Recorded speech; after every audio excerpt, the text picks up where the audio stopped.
1. Into the darkness. The moon hung low in the sky, casting an eerie glow over the dense forest. The trees stood tall like silent sentinels, their branches twisted and gnarled, as if reaching out to trap any who dared to venture too close. A thick fog clung to the ground, obscuring the path ahead and muffling the sounds of the night. This was the haunted forest, a place shrouded in legend and fear, where few dared to tread. Zephyr Thorn, the fearless leader of the group, stood at the edge of the forest, his eyes scanning the darkness. His tall, athletic frame was tense with anticipation, and his usually calm blue eyes were sharp with determination. He had heard the stories everyone had, but he refused to believe them. He wasn't one to shy away from danger, especially not when the stakes were high. Zephyr had a mission, and nothing, not even a haunted forest, would stop him from seeing it through. Behind him, the rest of the group exchanged nervous glances. Callista Colley Whitmore, the group's resident comedian, tried to lighten the mood with a joke,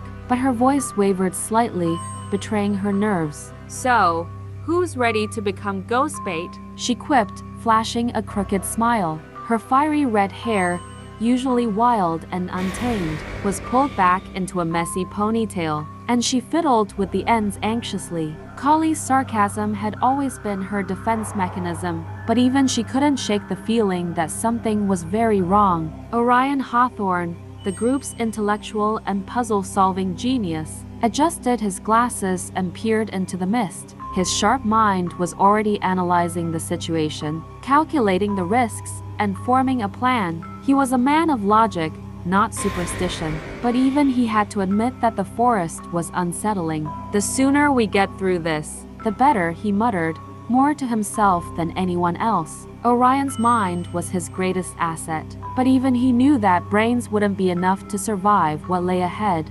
Seraphina Sierra Rosewood, the empathetic heart of the group, stepped forward, her eyes full of concern. Her long, dark hair cascaded over her shoulders, and her soft, expressive features were etched with worry. Sierra had always been the one to bring the group together, to offer comfort when things got tough, but now even she felt a chill in her bones. "We don't have to do this," she said quietly, her voice tinged with fear. "We can turn back." Zephyr shook his head. "We've come this far, Sierra. We can't turn back now." Thaddeus Thad Blackwood, the brooding skeptic of the group, remained silent, his dark eyes fixed on the forest. Thad had always been a loner, preferring to keep his thoughts to himself. He was the last to believe in ghosts or curses, but even he couldn't ignore the strange feeling that had settled in the pit of his stomach. He didn't trust easily, and right now, he didn't trust this forest. "If we're going in, we stick together," he finally said, his voice low and cautious. The last member of the group, Isolde Ravenscroft, stood slightly apart from the others. Her eyes narrowed as she observed the scene. Isolde was charming, confident, and always seemed to know more than she let on. There was an air of mystery about her that the others couldn't quite place, but they trusted her nonetheless. She had joined the group only recently, but she had quickly proven herself to be resourceful and dependable. However, there was something in her gaze now, a flicker of something dark that made Zephyr uneasy. "Ready?" Zephyr asked, his voice cutting through the tension. With a collective nod, the group moved forward, stepping into the forest. The air grew colder as they crossed the threshold, the temperature dropping sharply as if they had walked into a different world. The trees seemed to close in around them, and the fog thickened, reducing their visibility to just a few feet. Every sound, from the crunch of leaves underfoot to the distant hoot of an owl, was amplified in the silence, making them all jumpy. As they ventured deeper into the forest, the path became less defined, and the terrain more treacherous. Roots jutted out of the ground like twisted fingers, eager to trip up the unwary. The forest seemed to be alive, its very presence oppressive and malevolent. Zephyr led the way, his instincts on high alert, but even he couldn't shake the feeling that they were being watched. It wasn't long before the group reached the heart of the forest, a small clearing surrounded by towering oaks. In the center of the clearing stood a large, ancient tree, its bark blackened and twisted. The tree was massive, its gnarled branches spreading out like the arms of a giant, and its roots snaked out across the ground like a web of veins. The sight of it filled the group with a sense of foreboding. "What is this place?" Kali whispered, her voice barely audible. Orion stepped forward, his eyes fixed on the tree. "This must be the source of the legends," he said, his voice tinged with awe. "They say this tree is cursed, that it holds the spirits of those who died in the forest." Syrah shivered, wrapping her arms around herself. "We shouldn't be here," she murmured. "This place is wrong."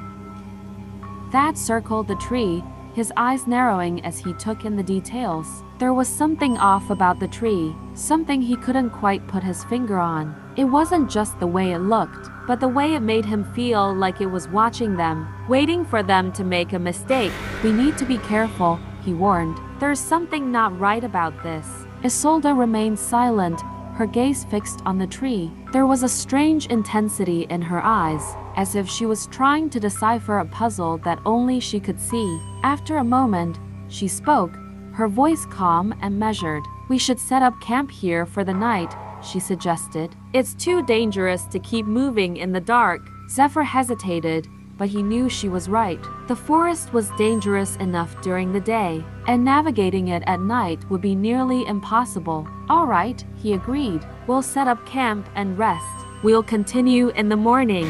The group quickly set to work, pitching tents and building a small fire. As the flames flickered and cast long shadows across the clearing, the tension slowly began to ease. Kali cracked a few jokes, trying to lighten the mood, and Syrah offered everyone a warm smile, despite her lingering unease. But as the night wore on and the forest grew darker, the sense of dread returned. It was Thad who noticed at first a faint whispering, just at the edge of hearing. He strained to listen, but the sound was too quiet, too elusive. "Do you hear that?" he asked, his voice barely above a whisper. The others fell silent, their ears straining to catch the sound. At first, there was nothing, just the crackle of the fire and the rustling of leaves in the wind. But then, faintly, they heard it, a low, eerie whisper, like the voice of the forest itself.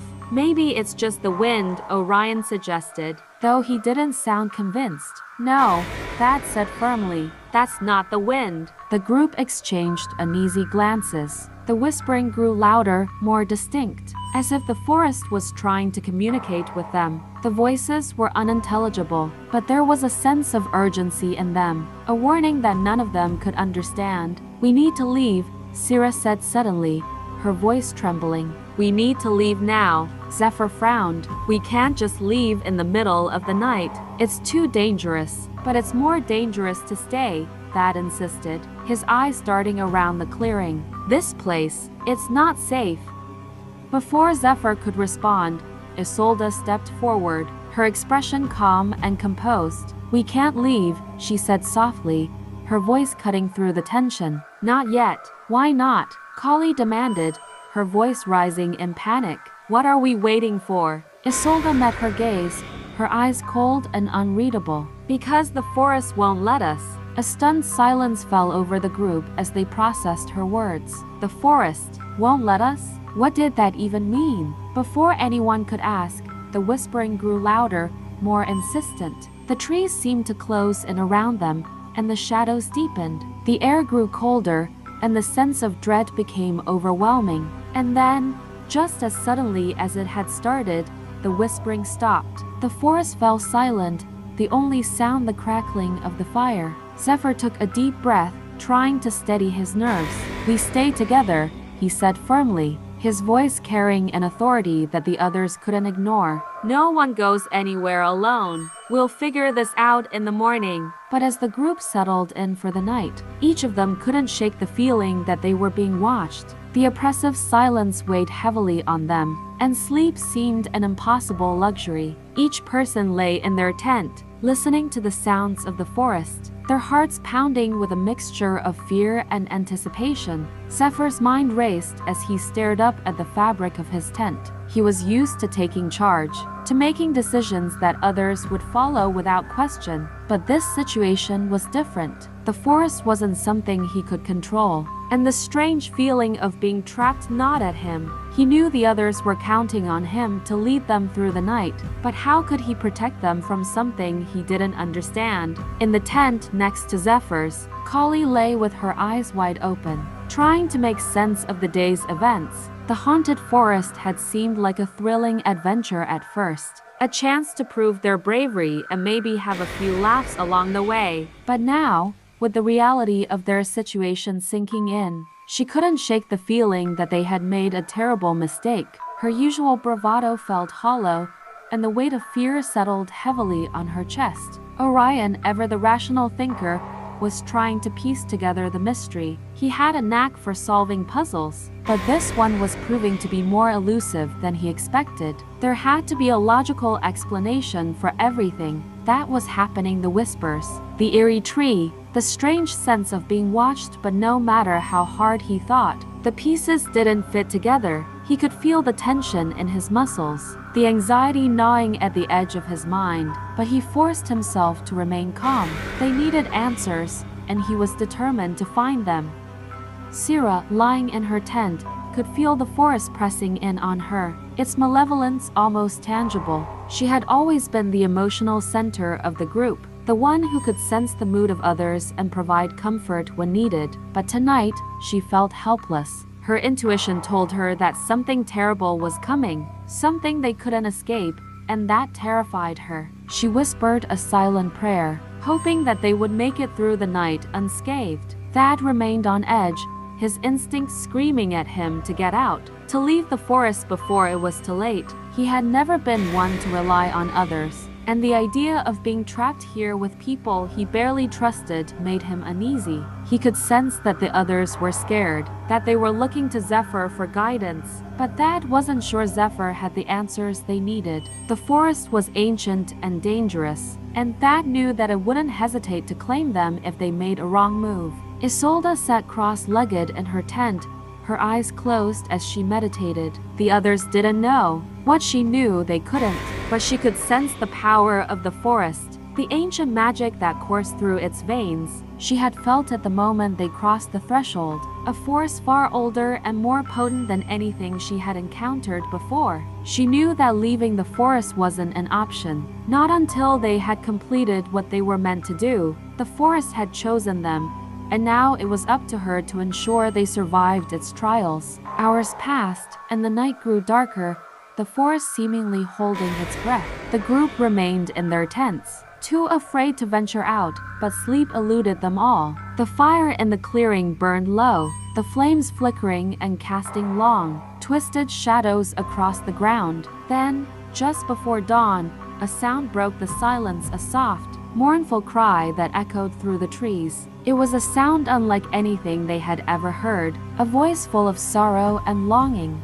The cry sent a shiver down their spines, and each of them bolted upright, their hearts racing. Zephyr was the first to emerge from his tent, his eyes scanning the clearing for the source of the sound. The others quickly followed, their expressions a mix of fear and curiosity. "What was that?" Kali whispered, her voice trembling. Orion shook his head, his mind racing. "I don't know, but it sounded close." Syrah clutched her arms to her chest, her eyes wide with fear. It was crying, like it was in pain. Thad's hand instinctively moved to the knife he carried at his side. "We should be careful. It could be a trap."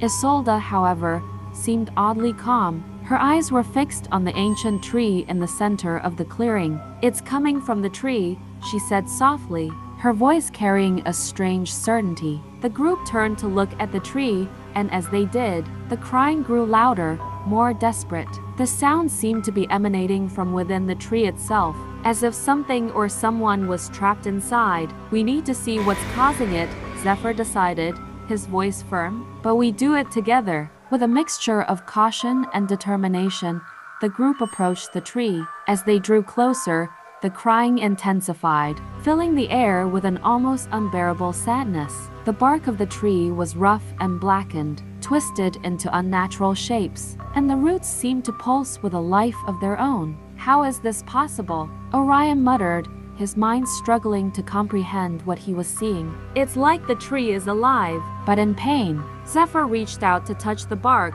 but Isolde grabbed his arm, stopping him. "Don't," she warned, her voice urgent. Touching it could be dangerous. Zephyr hesitated, but then withdrew his hand. "What do you think is inside?" he asked, his voice low. Isolde's eyes were distant, as if she was listening to something only she could hear. "A spirit," she said after a moment. "Trapped in the tree for centuries, unable to move on.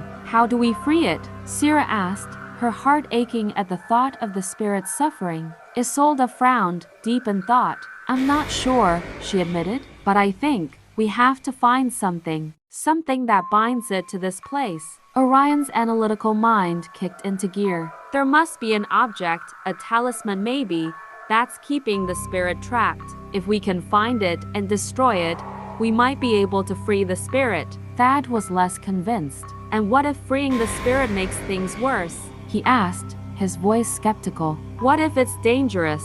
We can't just leave it like this," Sira argued, her voice pleading. "We have to try." Zephyr nodded, agreeing with Sira. "We didn't come here just to turn back at the first sign of danger. We need to find that object and end this." The group quickly gathered their things, preparing to search the forest for whatever was keeping the spirit trapped. The fog that had hung over the forest all night was beginning to lift, and the first light of dawn filtered through the trees, casting an ethereal glow over the clearing. As they began their search, the crying from the tree grew quieter, as if the spirit could sense their intent. The forest, which had seemed so hostile the night before, now felt almost welcoming, as if it was guiding them towards their goal. They spread out, searching the area around the tree for any sign of the object. Orion examined the ground carefully, looking for any clues that might point to its location.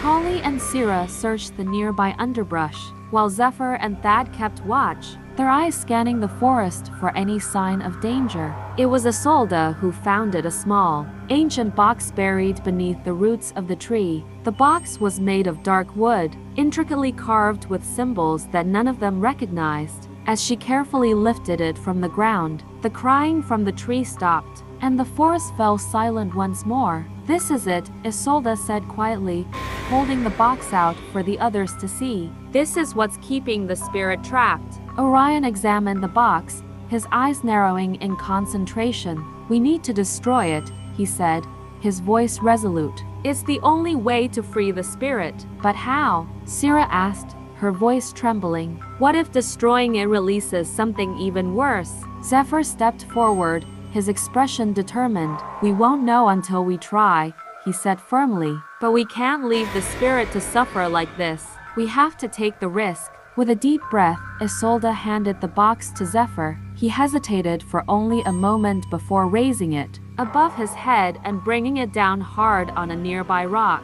The box shattered into pieces, and a sudden gust of wind swept through the clearing, carrying with it a faint, whispering voice. "Thank you," the voice murmured, full of relief and gratitude. The wind died down, and the forest fell silent once more. The oppressive feeling that had hung over them all night was gone, replaced by a sense of peace. The ancient tree, now free of its burden, seemed to relax, its twisted branches unfurling slightly as if in a sigh of relief. The group stood in stunned silence, the weight of what they had just done settling over them. They had freed the spirit, but in doing so, they had also unleashed something else, something that they couldn't yet understand.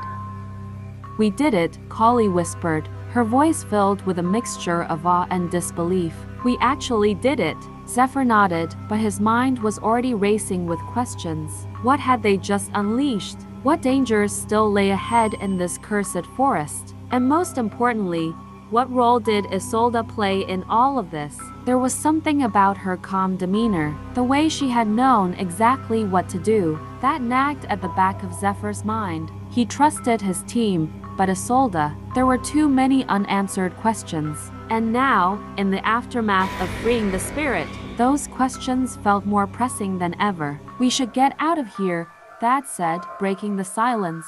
His voice was steady, but his eyes were full of unease. "We've done what we came to do. Let's not stick around to see what comes next." The others nodded in agreement, eager to leave the clearing that had caused them so much fear. Zephyr took one last look at the ancient tree, its dark branches no longer menacing but instead serene, almost peaceful. Yet, the forest still felt alive, as if it was watching their every move, waiting for something else to happen. Isolde, Zephyr called, catching up to her as the group began to head back the way they came. You seem to know a lot about what we were facing back there. Care to explain? Isolde glanced at him, her expression unreadable. I've read a lot about the forest, she said carefully, and I've studied the old legends. I knew there was a chance we'd encounter something supernatural, so I prepared for it. That's all. Zephyr frowned, not entirely satisfied with her answer. Prepared how? You didn't just know about the spirit, you knew exactly how to free it. That's not just research, that's something else. Isolde's gaze hardened slightly, a flicker of something dark passing through her eyes. I can't explain everything to you, Zephyr. Not yet, but I can tell you that I'm on your side. We all are, and we need to stick together if we're going to survive this forest. Before Zephyr could press her further, Kali interrupted, her voice cutting through the tension. Guys, look at this. She was pointing to a spot on the ground just ahead of them. The group gathered around, staring at the strange symbol etched into the dirt. It was a circle with intricate markings inside, symbols that none of them recognized. The lines seemed to glow faintly, as if pulsing with some kind of energy. What is it? Syrah asked, her voice barely above a whisper. Orion crouched down to examine it more closely. It's not natural, he muttered, and it wasn't here when we passed through earlier. Someone or something put this here. Great, Kali groaned. Just when I thought we were done with creepy forest stuff. Zephyr's eyes narrowed as he studied the symbol. This is a warning, he said, his voice grim. Something doesn't want us to leave. Isolde looked around, her senses heightened. We need to keep moving. Whatever it is, we can't stay here. They pressed on, the tension mounting with each step. The forest seemed darker now, the trees closing in around them, their branches swaying ominously despite the lack of wind. The path they had taken earlier seemed to twist and shift, as if the forest itself was trying to confuse them, to lead them astray. After what felt like hours of walking, the group came to a halt. Zephyr realized with a sinking feeling that they were back in the same clearing where they had started. The ancient tree loomed over them once more, its presence now less comforting and more menacing. We're going in circles, Thad said, his voice laced with frustration. This is impossible. It's like the forest won't let us leave, Syrah said, her voice trembling. It's keeping us here. Isolde's expression remained calm, but there was a tension in her posture that the others hadn't seen before. The forest is ancient, she said slowly. It has its own rules, its own ways of protecting itself. We need to find another way out. But how? Kali asked, her voice wavering. If the forest doesn't want us to leave, how do we fight that? Orion was silent, his mind working furiously. We need to think strategically, he said finally. There has to be a pattern to all of this.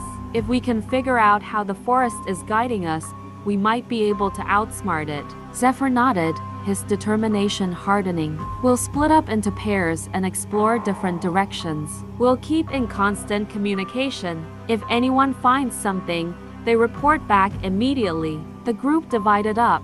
Zephyr with Syrah, Kali with Orion, and Thad with Isolde, as they ventured off in different directions. The air grew even colder, the fog thickening around them. Every shadow seemed to move, every sound echoed louder in the stillness. Zephyr and Syrah moved cautiously through the underbrush, their eyes darting from side to side. Syrah's anxiety was palpable, her breaths coming in shallow gasps. Zephyr placed a reassuring hand on her shoulder. We'll get through this, he said quietly.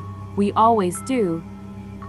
Syrah nodded, but her eyes remained wide with fear. I hope you're right. Meanwhile, Thad and Isolde trekked deeper into the forest, their conversation tense. Thad's suspicion of Isolde was growing, but he kept his thoughts to himself for now. They needed to work together if they had any hope of surviving. You seem awfully calm for someone stuck in a haunted forest, Thad remarked, his tone sharp. Isolde didn't look at him, her eyes scanning the trees. Panicking won't help us. I've been in dangerous situations before. You learn to stay focused. Thad didn't reply, but his mind was racing. There was more to Isolde than she was letting on, and he was determined to find out what. As for Kali and Orion, their exploration was equally unsettling. They came across more strange symbols, etched into the ground and the bark of trees, all of them pulsing with that same faint energy. Orion's mind raced as he tried to decipher their meaning, but nothing made sense. These symbols, Orion muttered, there's some kind of language, but not one I recognize. Kali shivered, rubbing her arms to ward off the chill. I don't care what they mean. I just want to get out of here. Just as they were about to turn back, they heard it again, the same mournful cry from earlier. But this time it was louder, closer. It seemed to come from all around them, echoing through the trees. Orion, Kali whispered, her voice shaking. I don't like this. Orion pulled out his flashlight, shining it in the direction of the sound, but there was nothing there. The cry continued, growing more desperate, more urgent. It was as if the forest itself was in pain, pleading for help. We need to find the others, Orion said, his voice tight. Now, they turned and ran back towards the clearing, the sound of the crying following them, growing louder with each step. When they finally burst into the clearing, they found the others already there, their faces pale with fear. It's getting worse, Syrah said, her voice barely above a whisper. The forest, it's alive, and it's angry. Zephyr looked around, his mind racing. We need to find the source of this. There has to be something else in this forest, something we missed. Isolde nodded, her expression serious. The spirit we freed, it wasn't the only one trapped here. There are others, and they're all connected to this forest. If we don't help them, the forest will never let us go. Thad's eyes narrowed. And how do you know that? Isolde met his gaze, unflinching. Because I can feel it. I've been able to sense these things my whole life. It's how I knew about the spirit in the tree. And it's how I know there's something else we need to find. Zephyr didn't hesitate. Then we keep searching. We find whatever is keeping these spirits trapped, and we free them. The group, though terrified, knew they had no other choice. Together, they ventured deeper into the forest, the oppressive darkness closing in around them. The symbols on the ground grew more frequent, the cries of the forest more desperate, and all the while, the sense that they were being watched intensified, as if something ancient and malevolent was lurking just out of sight, waiting for them to make a mistake. As they moved through the trees, the fog thickened once more, the air growing colder by the second. The path ahead was unclear, and the forest seemed to shift around them, as if it was alive, guiding them towards something they couldn't yet see. Then, suddenly, the ground beneath their feet gave way, and they tumbled into darkness, the earth swallowing them whole. The fall was brief but disorienting, and when they landed, it was in a place that none of them recognized, a cavern, deep beneath the forest floor. The walls of the cavern were lined with strange, glowing symbols, the same ones they had seen above, but here they pulsed with a stronger energy, as if they were alive. The air was thick with the smell of damp earth and something else, something ancient and foul. What is this place? Kali whispered, her voice trembling. Orion scanned the cavern, his eyes wide with awe and fear. It's like a tomb, he said quietly. But for what? Zephyr looked around, his mind racing. We need to find the group's brief moment of respite quickly turned into a tense silence as they sat in the clearing, the weight of their ordeal still heavy on their minds. The morning light filtering through the trees was a stark contrast to the darkness they had just escaped, but it did little to dispel the lingering sense of unease that clung to them like a shadow.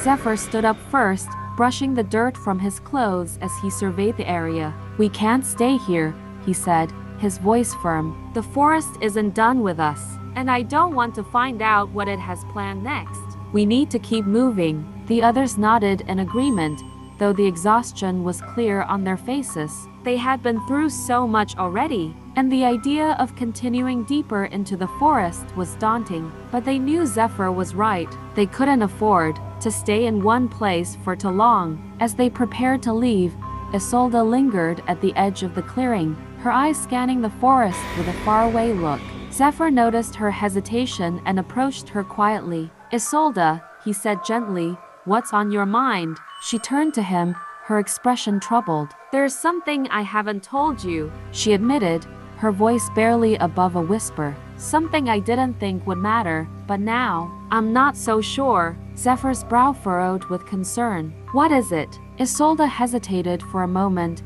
as if weighing whether to share what she knew. Finally, she took a deep breath and spoke. "I've been to this forest before," she confessed. "Years ago, when I was a child, my family used to visit the area, and I would wander off on my own to explore. I found this place, this very clearing, and I saw things I didn't understand at the time. Spirits, shadows, voices in the trees. It scared me, but I never told anyone." Zephyr's eyes widened in surprise. "You've been here before? Why didn't you say anything?" Isolde shook her head, frustration clear in her voice. "Because I didn't remember until now. The memories were buried, locked away. But being here, going through what we've gone through, it's brought everything back. And now, I'm realizing that there's a reason I was drawn to this place. A reason we all ended up here." Zephyr glanced back at the others, who were watching them with concern. "What are you saying? That this was all fate? Destiny?" "Maybe," Isolde replied, her gaze distant. "Or maybe something more sinister. I don't know. But what I do know is that this forest isn't just alive, it's intelligent. It knows we're here, and it's playing with us." Zephyr's jaw clenched as he processed her words. The idea that they were being toyed with by the forest was unnerving, but it also made a twisted kind of sense. They had encountered too many strange phenomena for it all to be coincidence.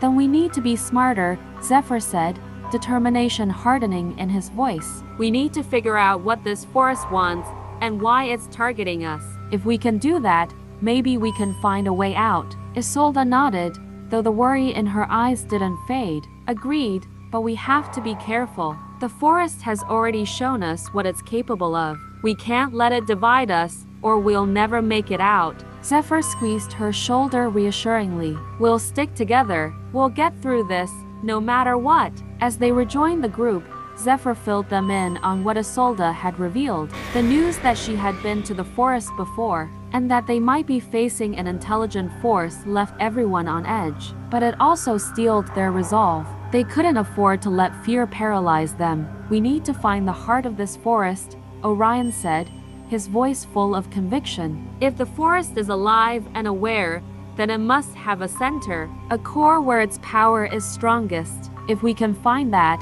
maybe we can find a way to confront it." Thad, ever the realist, crossed his arms. "And what if confronting it isn't an option? What if it's something we can't defeat?" "Then we survive," Kali said, her voice resolute. "We outsmart it, outlast it. We've already made it this far. I don't plan on giving up now." The group exchanged determined looks, the bond between them stronger than ever. They knew the road ahead would be treacherous, but they were ready to face whatever the forest had in store for them. As they set off deeper into the forest, the air grew colder, the trees taller and more imposing. The light of day seemed to fade, as if the forest was swallowing the sun itself. The path ahead was shrouded in mist, twisting and turning in ways that defied logic. The further they went, the more the forest seemed to change around them. The trees became gnarled and twisted, their branches reaching out like claws. The ground beneath their feet was soft and uneven, as if the forest was trying to trip them up, to slow them down. Despite the oppressive atmosphere, Zephyr kept the group moving forward, his instincts guiding them through the labyrinth of trees and mist. Every so often, they would hear strange sounds, whispers, rustling leaves, the distant cry of something unseen. But they pressed on, determined not to let fear take hold. After what felt like hours of walking, the group came to a sudden halt. In front of them was a massive tree, its trunk wider than any they had seen before. The bark was dark and rough, covered in strange markings that pulsed with a faint, eerie light. "This has to be it," Orion said, his voice low. The heart of the forest. The tree loomed over them, its branches stretching out like arms, casting long shadows across the ground. There was something ancient and malevolent about it, as if it was the source of all the darkness they had encountered in the forest. Zephyr approached the tree cautiously, his eyes scanning the markings on its trunk. "These symbols," he said, "they're like the ones in the cavern, but they're different, more powerful." Isolde stepped forward, her gaze fixed on the tree. "This is where it all began," she said, her voice filled with a mix of awe and dread. "The forest's power, its consciousness, it's all tied to this tree." Syrah shivered, wrapping her arms around herself. "What do we do? How do we stop it?" Zephyr turned to Isolde, his expression serious. "You're the one with the knowledge, Isolde. What's our next move?" Isolde hesitated, her eyes flicking back and forth between the tree and the group. "We have to break the connection," she said finally. "Whatever is binding the forest to this tree, we need to sever it. But it won't be easy. The forest will fight back. How do we break the connection?" Thad asked, his voice tight with tension. Isolde took a deep breath, steeling herself for what she was about to say. "We have to destroy the tree," she said. "Burn it, cut it down, whatever it takes. But we have to act fast. Once we start, the forest will do everything in its power to stop us." Zephyr nodded, his jaw set with determination. "Then let's get to work." The group sprang into action, gathering anything they could find to use as kindling. They knew they had to act quickly if the forest was as powerful as they feared. It wouldn't take long for it to retaliate. As they piled branches and leaves around the base of the tree, the forest seemed to come alive around them. The wind picked up, howling through the trees with a ferocity that shook their very bones. The ground trembled, and the shadows deepened, as if the forest itself was rising up against them. Syrah and Kali struggled to light a fire, their hands shaking as the wind threatened to extinguish every spark. Thad and Orion worked to cut into the tree with whatever tools they could find, the wood harder than stone, resisting their every effort. Zephyr stood guard, his eyes scanning the forest for any sign of danger. He could feel the forest's anger, its fury radiating from the trees, the ground, the very air around them. It was as if the forest was alive, fighting to protect its heart. "Keep going," Zephyr shouted over the roar of the wind. "Don't stop." Finally, after what felt like an eternity, the fire caught, the flames licking at the base of the tree. The heat was intense, the fire burning hotter and brighter than it should have, as if it was fueled by something beyond the physical. The tree groaned, a deep, resonant sound that echoed through the forest. The markings on its trunk began to glow brighter, pulsing with a desperate energy, as if the tree was trying to resist the flames. But the group didn't relent. They fed the fire, cutting deeper into the tree's trunk, their resolve unshaken despite the chaos around them. Then, with a final, shuddering groan, the tree began to crack. The ground beneath their feet shook violently as the tree started to collapse, its massive branches snapping like brittle bones. "Get back!" Zephyr shouted, pulling the others away from the tree as it fell, the fire consuming it in a blaze of light and heat. The tree crashed to the ground with a deafening roar, sending a shockwave through the forest. The earth trembled beneath their feet, and the group scrambled to regain their balance as the massive tree fell, its branches snapping and splintering with the force of the impact. The flames roared higher, devouring the tree's ancient wood, casting an eerie glow across the surrounding trees. As the tree burned, the air around them seemed to change. The oppressive atmosphere that had weighed down on them since they entered the forest began to lift, and the wind that had howled with fury moments before started to die down. The once ominous shadows retreated, and the forest grew still, as if holding its breath. The group stood together, watching as the flames consumed the tree, their hearts pounding with a mixture of relief and uncertainty. They had succeeded in bringing down the heart of the forest, but the silence that followed was unnerving. "Is it over?" Kali asked, her voice trembling slightly as she looked around at the others. Zephyr kept his eyes on the fire, his instincts telling him to remain cautious.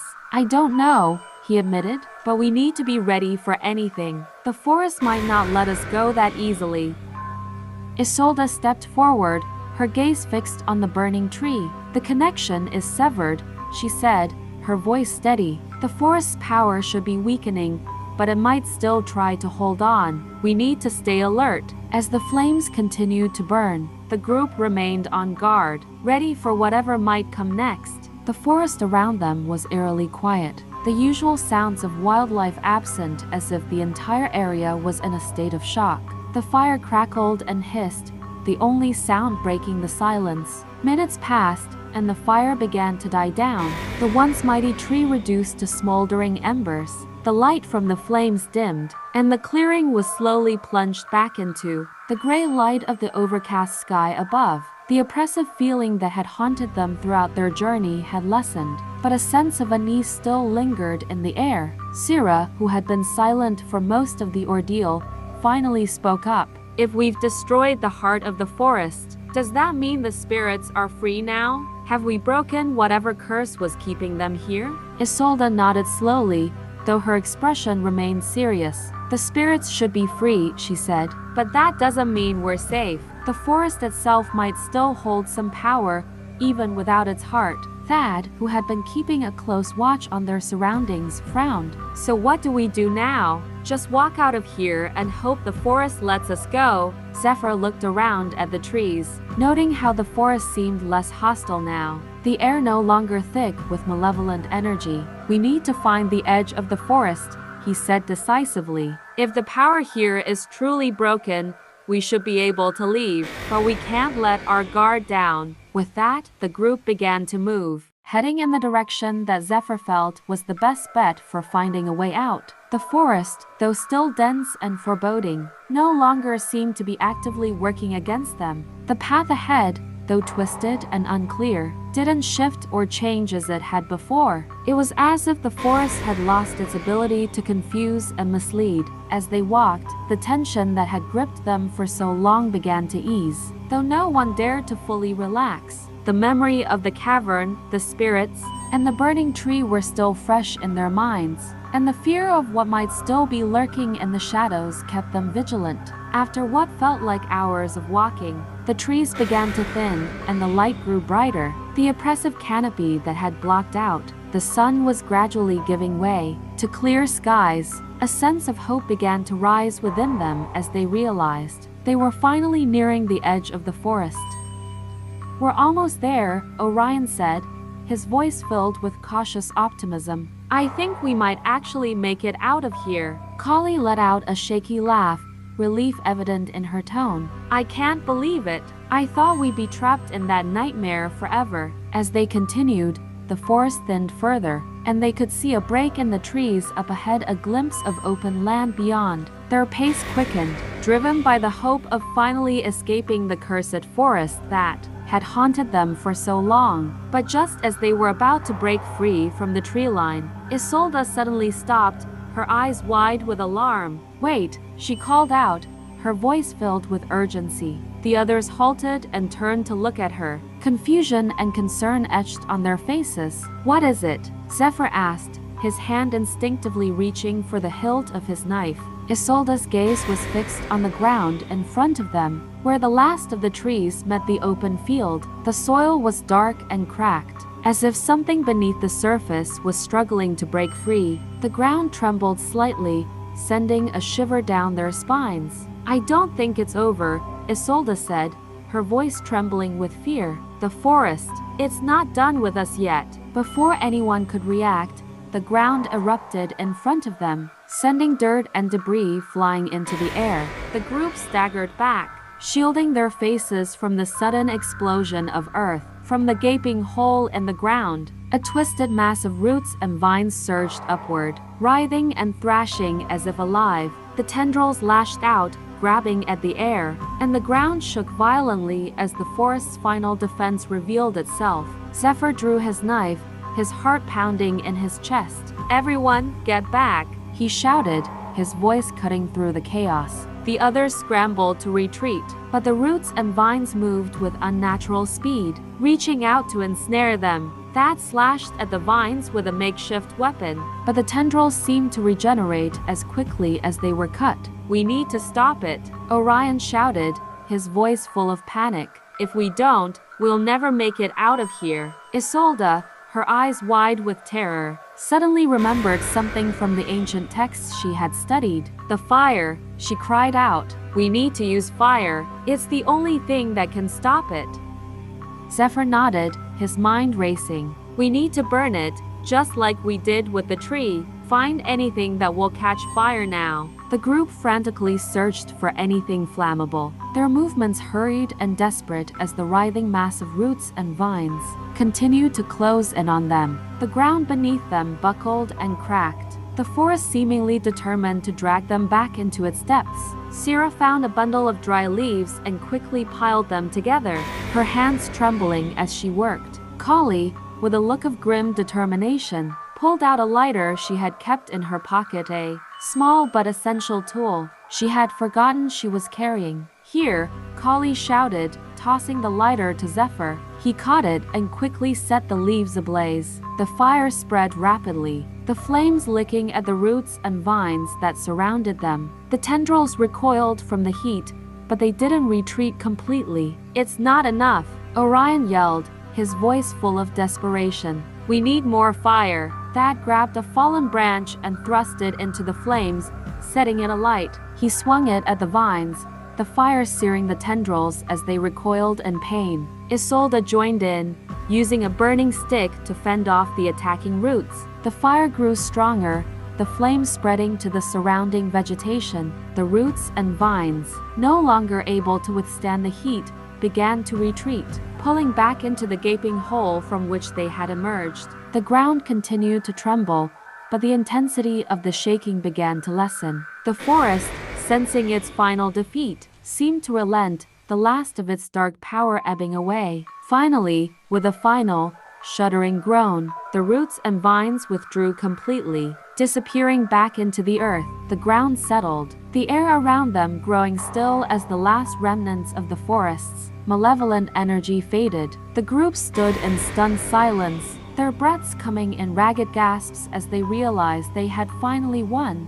The forest, once a living nightmare, was now just a quiet, lifeless expanse of trees. Zephyr lowered his knife, his body trembling with exhaustion. "It's over," he said, his voice filled with relief. "We did it." The others looked at each other, a mixture of disbelief and joy on their faces. They had survived the haunted forest, defeating the dark power that had held them captive. But the cost had been high, and the memories of what they had faced would stay with them forever. As they stepped out of the forest and into the open field beyond, the sun broke through the clouds, casting a warm, golden light over the landscape. The nightmare was finally over, and they were free. But as they walked away from the forest, Isolde couldn't shake the feeling that something still lingered in the shadows. She glanced back at the tree line, half expecting to see movement, but there was nothing, just the silent trees, standing as if they had always been there, watching. "We're safe now," Zephyr said, noticing her hesitation. "It's over," Isolde nodded, though a small part of her couldn't help but wonder if the forest had truly been defeated or if it was merely lying in wait, biding its time. But she pushed those thoughts aside for now, focusing on the relief of having made it out alive. The others shared her cautious optimism as they moved away from the tree line, eager to put the horrors of the forest behind them. The open field was a stark contrast to the dense, oppressive woods they had just escaped. The grass swayed gently in the breeze, and the sun's rays felt warm and soothing on their skin. It was a welcome change, one that made the group realize just how much they had missed the simple comfort of the outside world. "We made it," Sierra said softly, her voice filled with a mix of disbelief and gratitude. "We're really out." Kali, who had been the comic relief throughout their ordeal, let out a shaky laugh. "I never thought I'd be so happy to see plain old grass and sky. No more creepy trees or haunted caverns. I think I'm done with nature for a while." Thad, usually the most stoic among them, allowed a small smile to tug at his lips. You and me both. I'm not planning any camping trips anytime soon. Orion, ever the logical thinker, surveyed the horizon, his analytical mind already processing their next steps. We should keep moving, he suggested. We don't know how far we are from civilization, and it's best not to linger too close to the forest, just in case. Zephyr agreed, his natural leadership taking over. Orion's right. Let's put some distance between us and the forest. We'll rest once we're sure we're safe. The group nodded in unison, their bond stronger than ever after surviving such a harrowing experience together. They began to walk, their pace steady but cautious, as they left the forest behind. The sun climbed higher in the sky, and the warmth of the day did wonders to lift their spirits. As they walked, they couldn't help but reflect on everything that had happened. The haunted forest, the mysterious spirits, the puzzles and challenges they had faced, it all seemed like a bad dream now, something that had happened to other people in another lifetime. But the physical and emotional scars they carried were real, a reminder of the nightmare they had survived. After a few hours of walking, they reached the top of a small hill that offered a clear view of the landscape beyond. In the distance, they could see the outlines of buildings, an unmistakable sign of a nearby town. Look, Sierra exclaimed, pointing excitedly. We're almost there. Relief washed over them as they quickened their pace, the prospect of finding safety and help giving them a renewed sense of energy. The sight of the town was a beacon of hope, a promise that their ordeal was truly coming to an end. As they drew closer to the town, they began to see signs of life, people going about their daily routines, unaware of the horrors that lay just beyond the forest's edge. The normalcy of it all was both comforting and surreal, a stark contrast to the terror they had faced. When they finally reached the outskirts of the town, the group paused, taking in the sight of civilization with a sense of awe. The houses, the streets, the people, it all seemed so ordinary, yet it was exactly what they had been yearning for. We made it, Zephyr said, his voice full of quiet pride. We're finally safe. The others nodded, their expressions a mix of exhaustion and relief. They had been pushed to their limits, but they had survived. Together, they had faced the darkness and come out the other side. As they walked into the town, a few curious onlookers noticed their disheveled appearance and approached them, offering help and asking questions. The group was too tired to explain everything, but they accepted the help gratefully, knowing that they could finally rest. A kind elderly woman led them to a small inn, where they were given food, water, and a place to sleep. The innkeeper, a gentle man with a warm smile, didn't press them for details, sensing that they had been through something traumatic. That night, as they settled into their rooms, the group finally allowed themselves to relax. The soft beds and warm blankets were a luxury they hadn't realized they missed so much. For the first time in what felt like forever, they felt safe. But sleep didn't come easily. The events of the past days replayed in their minds, the memories of the haunted forest too fresh to ignore. Each of them lay awake, staring at the ceiling, lost in their thoughts. Isolde, in particular, found herself unable to sleep. She couldn't shake the feeling that something was still unresolved, that the forest's dark power hadn't been fully vanquished. She knew that they had destroyed the heart of the forest, but the sense of unease lingered, like a shadow at the edge of her consciousness. She got out of bed and walked to the window, looking out at the town bathed in moonlight. The streets were quiet, the town at peace, but in the distance, she could just make out the outline of the forest, dark and ominous against the night sky. As she stood there, a chill ran down her spine. The forest seemed so far away, yet she couldn't shake the feeling that it was still watching, waiting. Was it really over, or had they merely postponed the inevitable? Isolde sighed, knowing that these were questions she couldn't answer tonight. She had done her best, and they had survived. That had to be enough. For now, she would focus on the present, on the fact that they were alive and safe. As she turned away from the window and climbed back into bed, she resolved to keep her guard up, to stay vigilant. The forest might be behind them, but its darkness was something she knew they would carry with them for a long time. And with that thought, she finally allowed herself to drift off to sleep, knowing that whatever the future held, they would face it together. The nightmare of the haunted forest was over for now, but the bonds forged in its depths would remain unbreakable, a testament to their strength and resilience in the face of the unknown.